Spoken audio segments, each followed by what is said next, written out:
Hello everyone. Hope you are going through my previous videos. In previous last video we had talked about the tanker safety, and the last was your intrinsic safe circuit. I have not done the requirement for pump room. There are two lighting circuits are provided in the pump room of a tanker for providing the lighting in the pump room. Since the pump room is a hazardous area, so the fittings, light fittings which are provided is EXD type, and two circuits are provided so that even if you have to change a bulb or any fault that has occurred in one of the line through which you are providing the lighting in the pump room, then that line has to be completely isolated, and the second light, because the discharging may be continuous, so and it is night time, so you require the lighting. So the other circuit can be used for lighting, and the isolated circuit, whatever is the fault, that can be rectified. So go through it. I have given you the material. Then you also go through some EXD type, EXP type. What are they? If you find by reading, if you are still having some problem in that, so then you give me the feedback, and I'll make another video and we'll discuss that in that.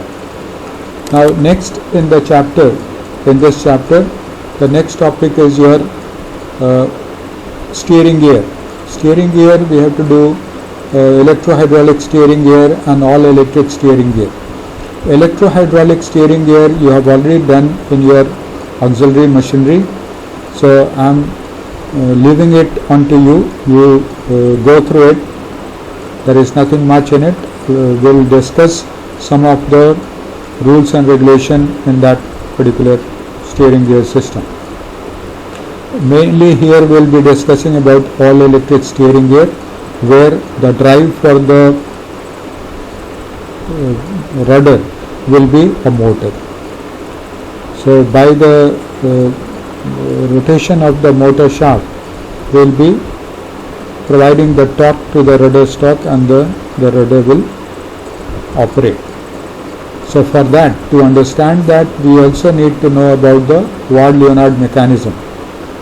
Hope all of you know about Ward-Leonard mechanism. It's a precise speed control method of speed control for a DC motor.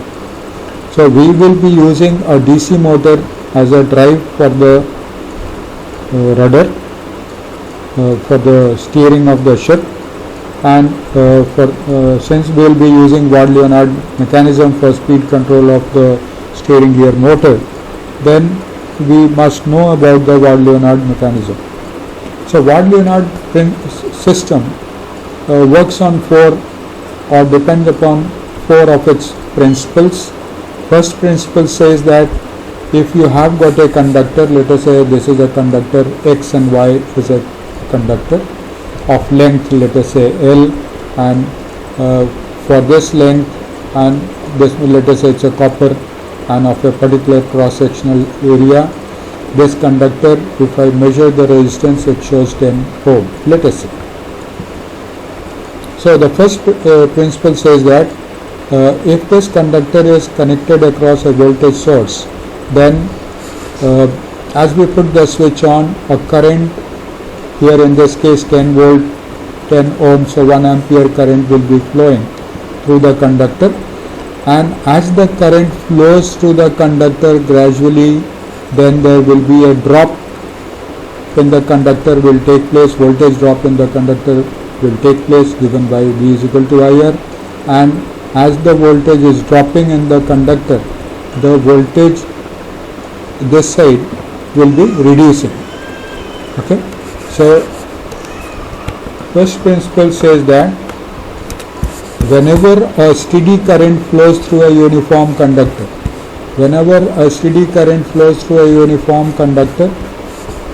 there is a steady fall of electrical voltage along the conductor. So there will be a steady drop in the conductor that will take place. For example, suppose here if I divide it into 10 equal length, equal division, okay, so these are the 10 divisions. Here it is equal, it may not be looking equal, but it is, let us say these are equal divisions. So each division will be equal to 1 ohm because R is directly proportional to L. So each division is 1 ohm. So now when a current of 1 ampere flows, when we put the switch on, a current of 1 ampere flows. As the current reaches to this point, there will be a drop here, V is equal to IR, I is equal to 1, R is 1. So 1 volt will drop here. So at this point what will be the voltage? Total voltage 10 volt minus 1 voltage is dropped. So 9 volt will appear here. If I connect a voltmeter, it will show 9 volt. Then, and as the current flows to this point, which is 2, so 2, the resistance is 2 ohm. For this length the resistance is 2 ohm and 1 ampere current flows. So there will be 2 volt drop in this conductor. Okay, and what is the voltage at this point? Total voltage minus the voltage dropped in the conductor. So 8 volt, 7 volt, 6 volt, 5 volt, 4 volt, 3 volt, 2 volt, 1 volt, 0. So the total voltage will drop in the resistance. Okay, clear? So that is what the first principle says. The second principle says that if there are two conductors connected in parallel, of two uniform conductors connected in parallel, and their ends are connected to a voltage source. Okay, so then what will happen? As the current flows through this conductor, there will be a drop, gradual drop, and as the current flows through this bottom conductor, there will be a gradual drop in voltage. As the current reaches up to here, there will be 0 volt. There will be 0 volt. So total voltage is dropped in both the two conductors. Okay. Now it says that in this second principle says that in this arrangement you can get any current corresponding to a voltage from 0 to maximum. So maximum is 1 ampere. Okay.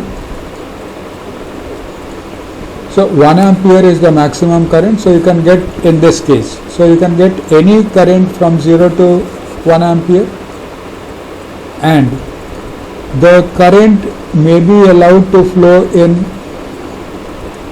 from one of the conductor to the other conductor.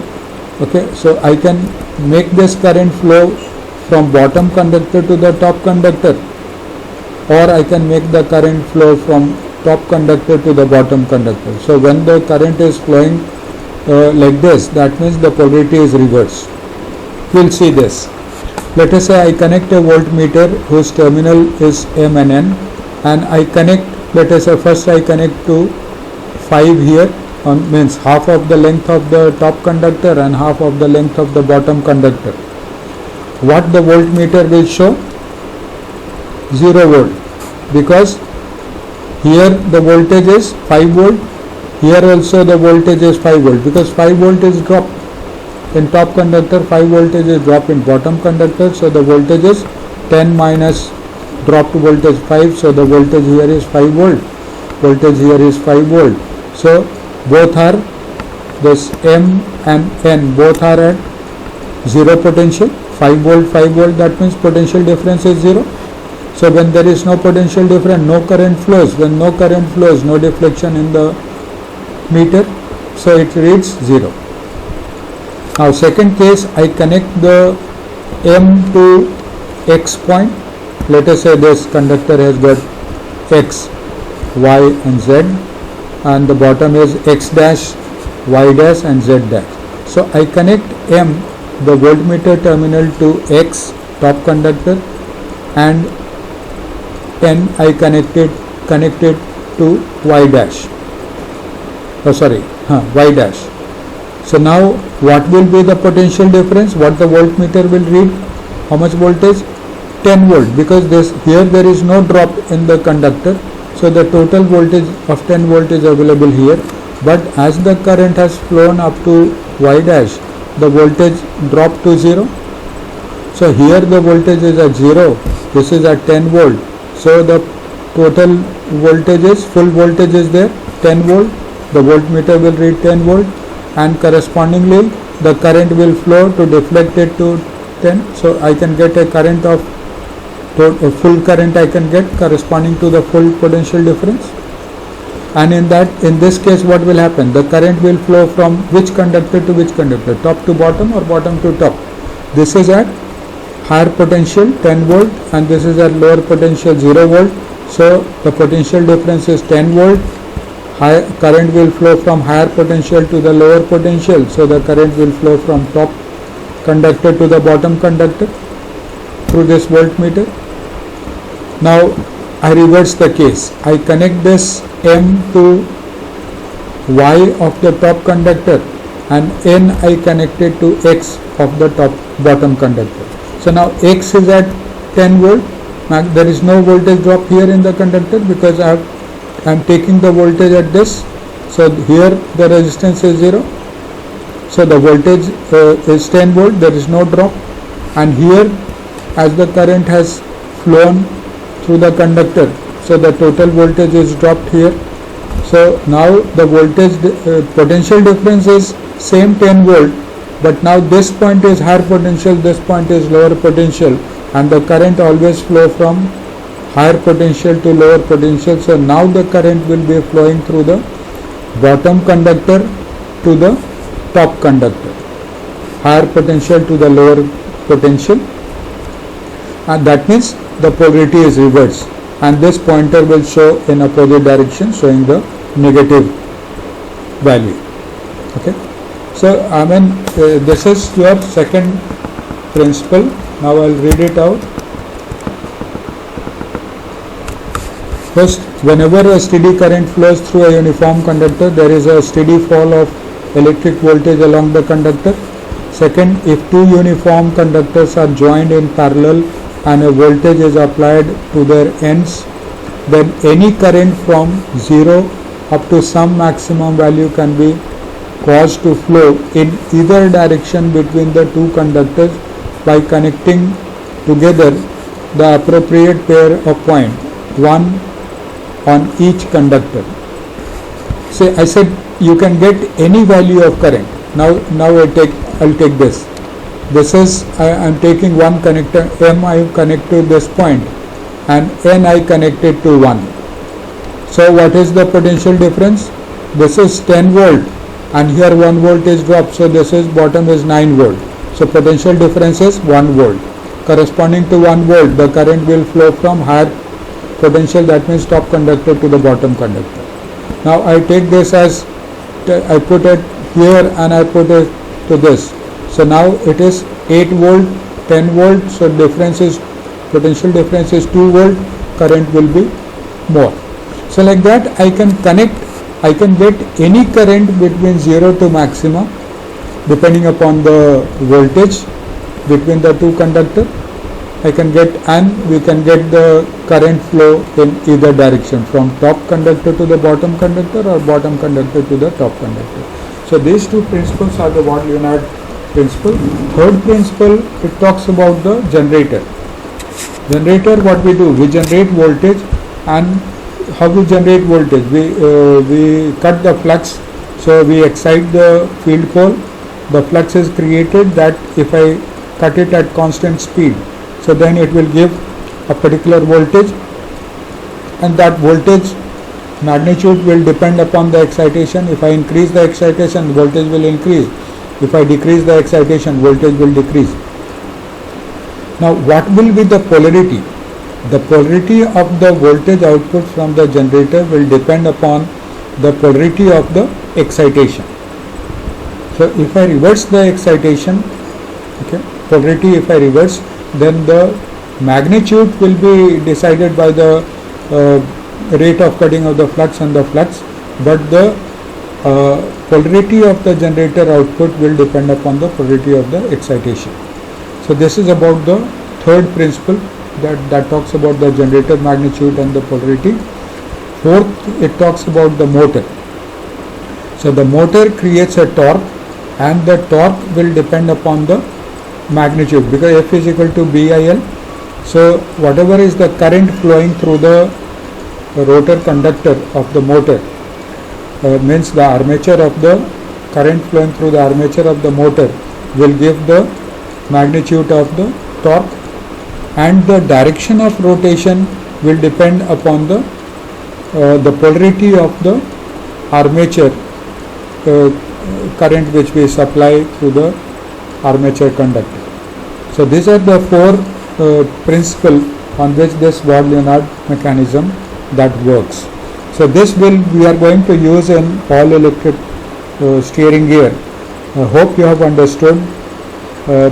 Go through this, and next video I'll talk about the all electric steering gear. Thanks for listening.